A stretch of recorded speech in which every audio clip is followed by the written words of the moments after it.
In the deep, evergreen hills of a northern village named Alder Glen, where the sky hung low with mist and pine, a young woman named Elsie returned home with ash still clinging to her sleeves.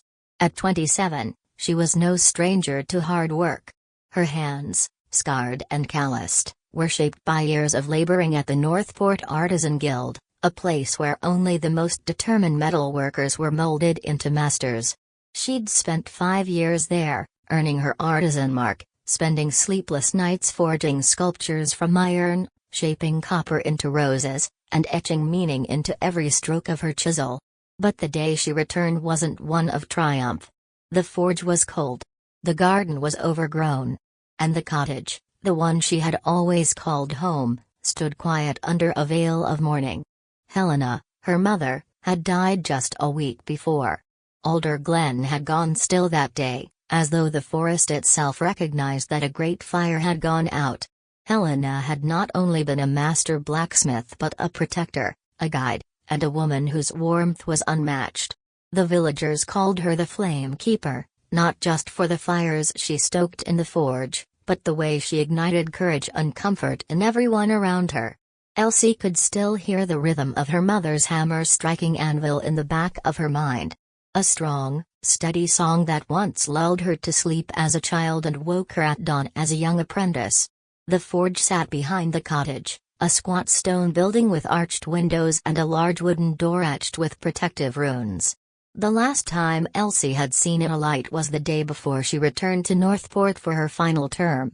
Helena, already weakened, had stood with her, hand on her shoulder, pointing at the glowing embers. "This," she had said, "isn't just a place where iron bends. It's where souls remember their shape." Those words haunted Elsie now. Helena had known the end was coming. Even after the illness hollowed her body, she kept showing up, guiding, instructing, preparing. Every ledger, every list, every recipe for oils and alloys was organized. Helena had spent her final months making sure Elsie would not just inherit a house and a business, but a purpose. In her will, she left the cottage, the forge, and the surrounding land solely to Elsie. And she had done more than that. Hidden in a locked drawer in the workshop was a small leather box. Inside it were 3 envelopes, each with Elsie's name, and each marked with a different event: the day you take over the forge, the day you fall in love, and the day you think you can't go on. Elsie hadn't opened any of them yet. But she knew she would. For now, though, there was work to be done. The funeral had barely passed. The ashes of her mother's cremation still sat in a steel urn on the mantel. The villagers had come with offerings, bread, candles, bits of twisted iron in honor of Helena's trade, but most had returned to their daily lives. Only the silence remained. Elsie wandered the house slowly. The walls smelled of wood smoke and lavender. Every corner held a memory: her mother's soft humming as she brewed tea, the scolding clang of dropped tongs in the forge, the laughter echoing during midwinter feasts. Her old room looked untouched, her childhood drawings still pinned to the wall with crooked nails. On the workbench in the forge, Helena's last project, a half-shaped horseshoe, rested like a whisper. Elsie sank into her mother's favorite chair by the hearth, the one that creaked when you leaned too far back. She stared into the fireless fireplace and let the stillness settle in. She didn't cry. She had done enough of that. What overwhelmed her wasn't sorrow, it was fear. Fear of being alone. Fear of not living up to Helena's legacy. Fear that somehow, despite the meticulous instructions, she would fail. The forge was hers now. The home. The business. The lineage. All of it. And yet, as she sat there, a strange thought crept in: am I really alone? The next day, Elsie stepped into the forge before dawn. She cleaned the ashes from the hearth and built a new fire. As the flames flickered to life, she placed her mother's hammer on the anvil and stood in silence. The room felt heavy with presence, not absence. It was as though Helena was still there, watching, waiting. "I'll keep it burning," she whispered. It wasn't just a promise to her mother. It was a vow to herself. A week passed like a dream, unreal and fleeting. The forge slowly resumed life. Orders trickled in from nearby villages. The local carpenter asked for new chisels. A hunter brought in a broken spearhead. Word spread, Elsie had returned, and the fire had been relit. But then came an unexpected knock. When she opened the door, she saw him. Bram. Her father. He stood on the porch with a sheepish smile and a satchel slung over his shoulder. Behind him stood Selena, her auburn hair tied into an intricate braid, and beside her was a girl, no more than 10, hugging a worn leather doll. "We heard about Helena," Bram said, voice low. "We wanted to offer support." Elsie's stomach tightened. She hadn't seen Bram in nearly a decade. Not since he walked out when she was a teenager, chasing a new life in the southern cities. He had remarried quickly, sent only the occasional letter or coin pouch. Their relationship had dissolved into silence. Still, grief does strange things. Loneliness more so. Elsie stepped aside. "You can stay a night. Maybe 2, she said. They brought in their bags. Selena moved with the grace of someone used to being accommodated. The girl, Tamsin, was quiet, but curious. She stared at every surface, every picture, every tool, as if cataloging them. That night, they shared a stiff dinner. Selena insisted on seasoning the soup differently. Bram praised her flair. Tamsin picked at her bread. Elsie mostly listened. "This place," Selena said, glancing around the cottage, "it has potential. A little outdated, but charming." Elsie said nothing. She didn't realize it then, but something had entered her home that night, not just people, but intent. Something that, over time, would threaten to consume everything Helena had protected. Something far more dangerous than grief. It was the first spark of betrayal. And the fire had only just begun. A month turned into 2. Elsie, still navigating the dull ache of loss, allowed Bram and his new family to linger. What started as hospitality became habit. Selena began taking over the household routines, tidying the cupboards, reorganizing the pantry, even hanging new curtains in the kitchen. She had a talent for saying little things that sounded helpful but always carried a sharp edge. "This kitchen could really shine with a more modern layout," she'd chirp, replacing Helena's copper pans with polished steel ones she brought in from her own collection. "Do you really still use that old kettle? Or, worse, I moved your mother's herbs into the pantry. They were drying too close to the forge smoke. Bit outdated, don't you think?" Elsie said nothing at first. Her grief made her slow to react, dulled her instincts. And deep down, maybe she didn't want to admit what was happening. Selena began occupying the forge, too, not to work, but to help. She rearranged the inventory shelves, labeled the tools in new containers, dusted off crates that had been untouched for decades. Her voice often echoed through the walls. "This would be such a lovely space for a showroom, don't you think, Bram? Or imagine some stained glass here instead of those drafty old windows." Tamsin, their daughter, followed close behind, asking endless questions, sneaking into Elsie's workroom to scribble on her charcoal sketches. Elsie didn't mind the girl's curiosity at first. Tamsin was only a child, wide-eyed and imaginative. But even she began parroting her mother's tone. "Why do you still live here?" she asked one afternoon, lounging on Elsie's old bed. "Mama says it's Daddy's house anyway." Elsie froze mid-step. "What did you say?" "Daddy said this was his house. He let your mom use it when they were married. But now it's his again." The girl shrugged, as if repeating a bedtime story. "So it's like we're letting you stay here." The words struck Elsie like a smith's hammer to her chest. That night, she searched her mother's file box again, the one with the legal scrolls and deeds. Helena's will was there, clear as daylight. The property, the forge, the land, all left to Elsie. No contest. No loopholes. Signed, witnessed, and registered with the town record of Alder Glen. The next morning, she asked Bram directly. In front of Selena. "Tell me what you told her." Bram shifted uncomfortably at the breakfast table, eyes on the fire. I may have said that the land was mine originally. Years ago. Before Helena and I split. But the will. I know what it says, he interrupted. But Selina doesn't. She thinks we're here doing you a kindness. Helping you through a hard time. Elsie stared at him. And you let her believe that?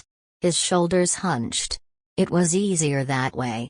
Selina looked up from her tea, a sharp smile on her lips. We've made ourselves quite useful, haven't we, Elsie? I'm sure your mother would be pleased someone's keeping the house alive. Elsie wanted to scream. But instead, she stood, grabbed her cloak, and walked out into the cold. For the first time in her life, she didn't go to the forge. She went to the woods, to a place her mother used to call the Breathing Grove, where old trees formed a circle and time seemed to slow.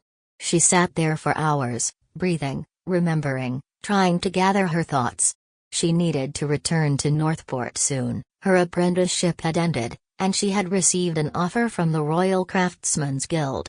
A position that paid well, one that could take her far. But the forge. The land. This home, how could she leave it in their hands? Bram offered a solution before she could decide. We can stay here while you're in Northport, he said, as if it were a generous offer. We'll look after the place.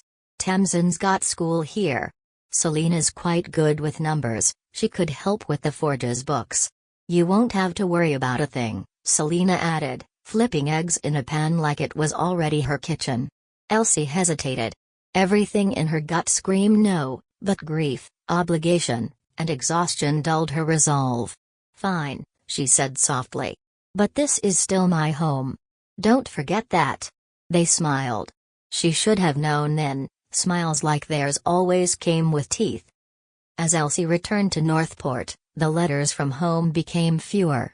The rare messages from Bran were vague. All is well. Selina's kept things running smoothly, or we adjusted the forge schedule, hope that's alright. She visited once each season, holidays, summer solstice, her mother's birthday. With each visit, more of Helena's touch had been wiped away. The handcrafted wall sconces were replaced with glass globes. The floor rugs changed. The windows now had thick velvet drapes instead of the airy linen Helena adored. The forge, once pulsing with purpose, now resembled a boutique showroom. Selina had painted parts of the exterior pale blue, for better curb appeal, she claimed. Even Tamsin greeted her differently, less like a niece, more like a reluctant guest. At Yule, the girl gave her a drawing of the forge, signed, "The Home of Daddy and Mama." Elsie's heart cracked in silence. By the end of her apprenticeship, she received offers to work with the royal guilds in distant provinces. But she declined them all. She wanted to return home, start her own line of artisan work, and reclaim what was hers. But she had no idea how much had changed until the day she arrived on foot, suitcase in one hand and iron key in the other, and it no longer turned in the lock. Selina opened the door slowly, brows arched. "Oh, Elsie. You're back. I live here."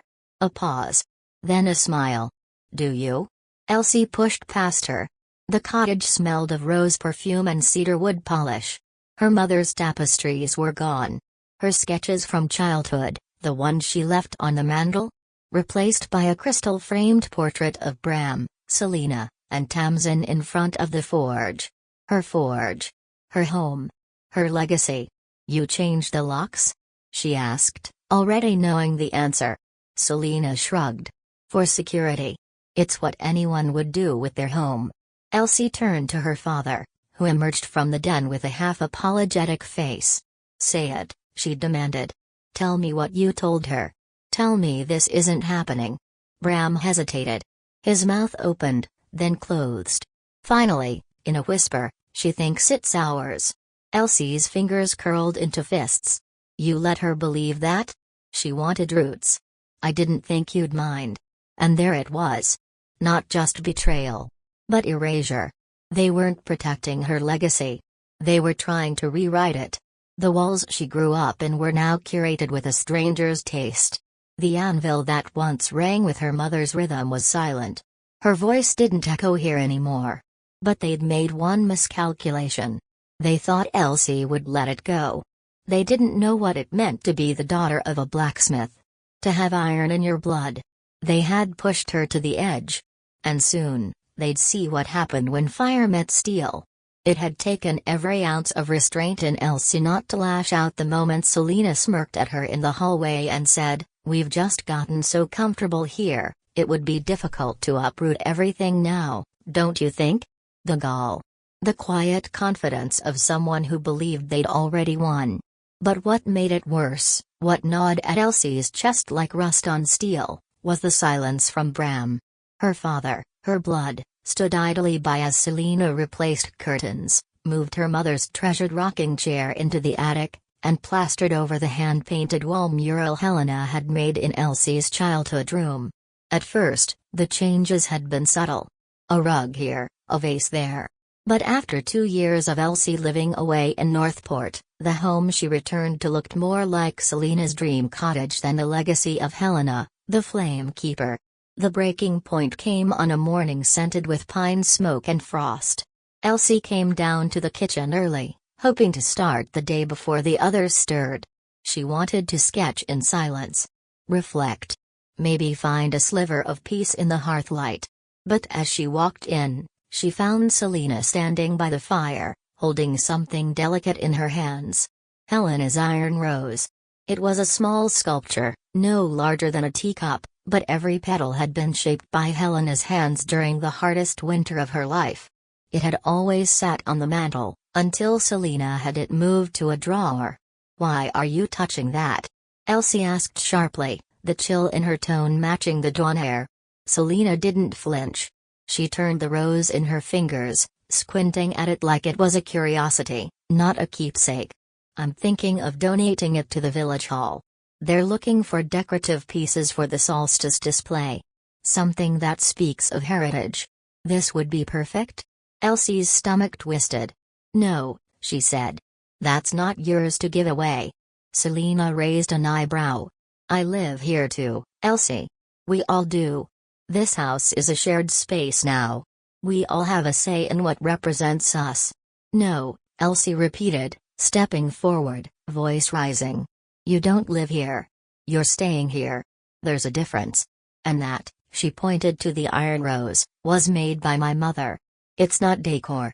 It's memory. It's legacy." Selena's smile vanished, her fingers curling tighter around the sculpture. "Funny," she said, her voice low and sharp, "for someone who's barely been around, you have an awful lot of opinions." Bram entered the room just then, rubbing sleep from his eyes. "What's going on?"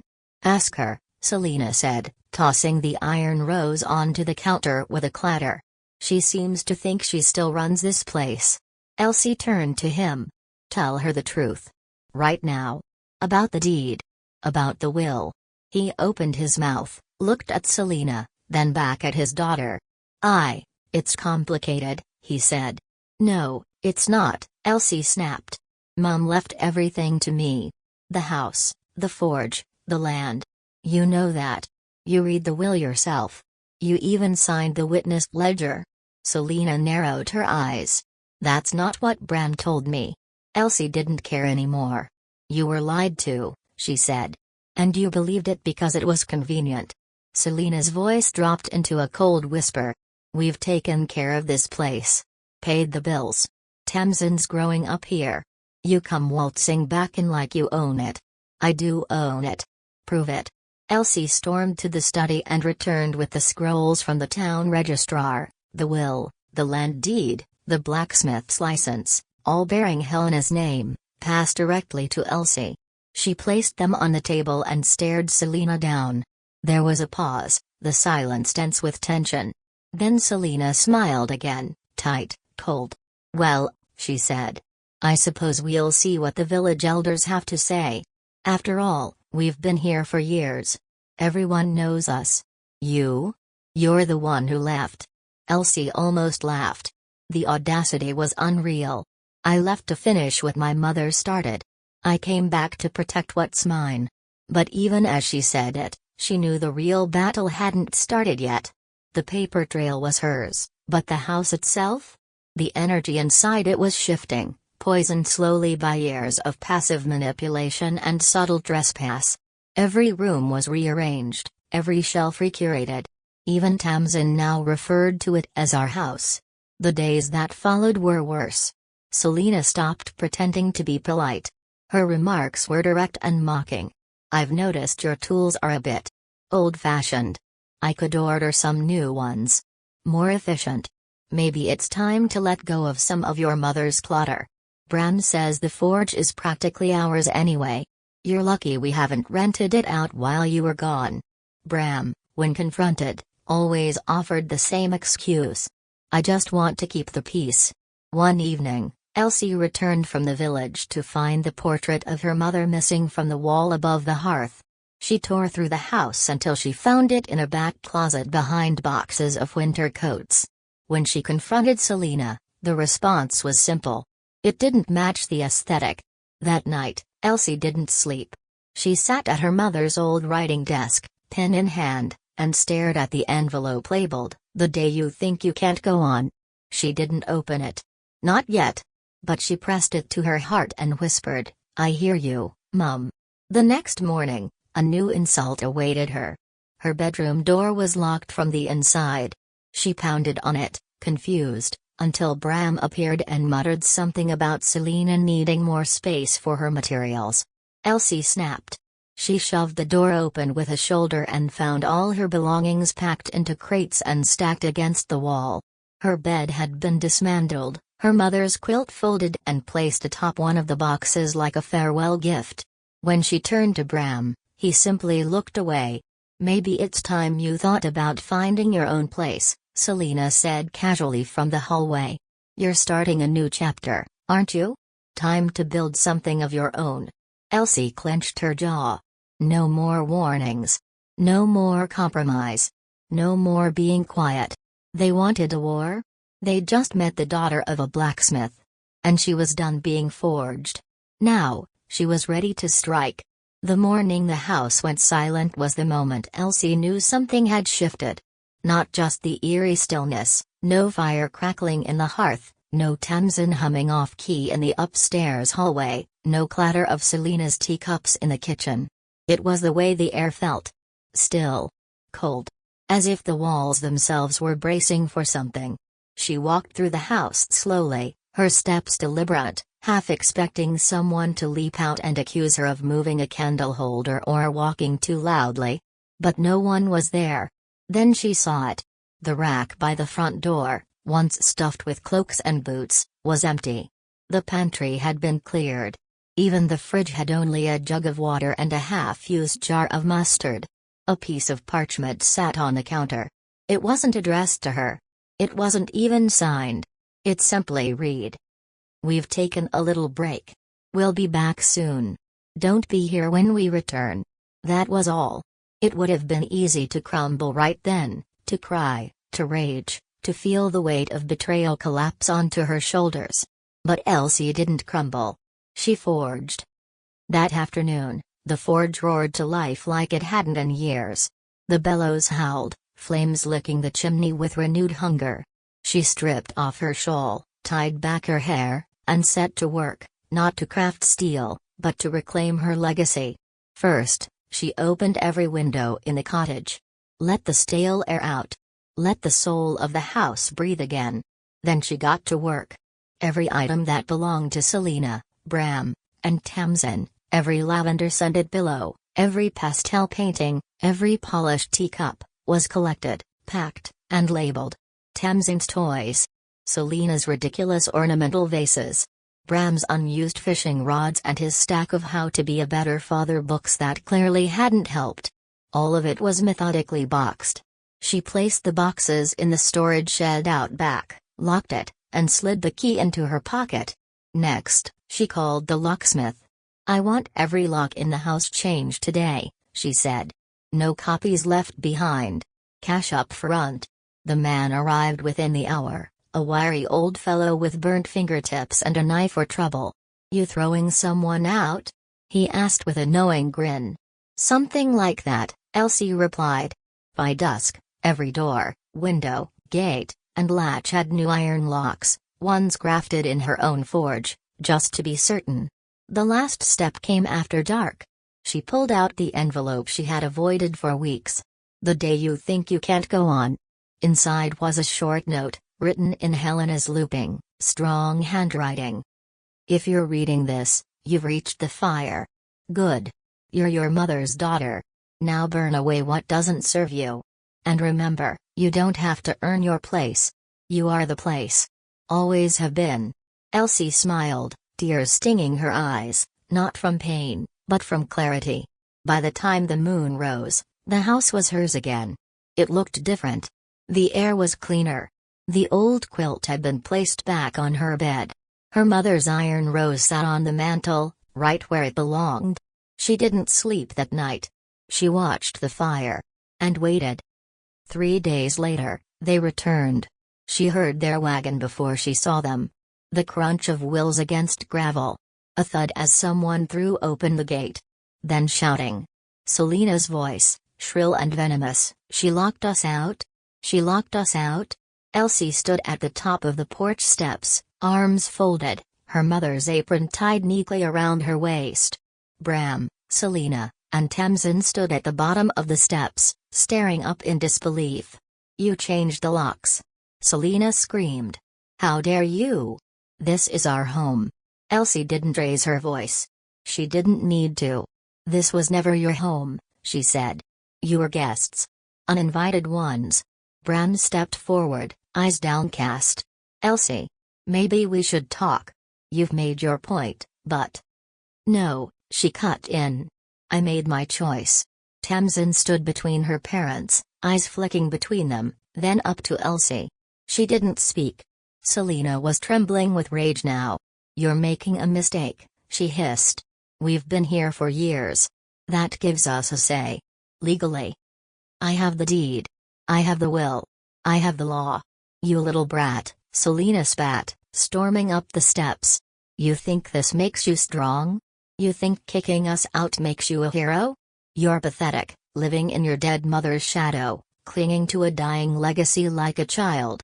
She raised her hand. It happened fast. A slap across the face.